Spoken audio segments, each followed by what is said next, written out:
मिरज येथे महाराष्ट्र रिपब्लिकन पक्षाची बैठक संपन्न झाली। यामध्ये गणेश मधुकर कांबळे यांची महाराष्ट्र रिपब्लिकन पक्षाच्या सांगली जिल्ह्याच्या प्रवक्तेपदी निवड करण्यात आली।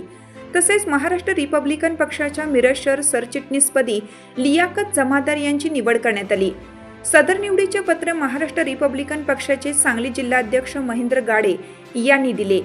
यावेळी युसुफ शेख, मेजर कुमार कांबळे, बकश बेपारी, अरविंद कांबळे, शाबुद्दीन शेख, प्रकाश कांबळे, गौतम कांबळे, मेहबूब शेख, अकबर सय्यद, बबन हलगुरे, स्वप्नील दंडीनवर, अजय बाबर, जयसिंग साळुंके, राकेश सातपुते आदी पदाधिकाऱ्यांनी नूतन निवड झालेल्या पदाधिकाऱ्यांचे अभिनंदन केलं व शुभेच्छा दिल्या।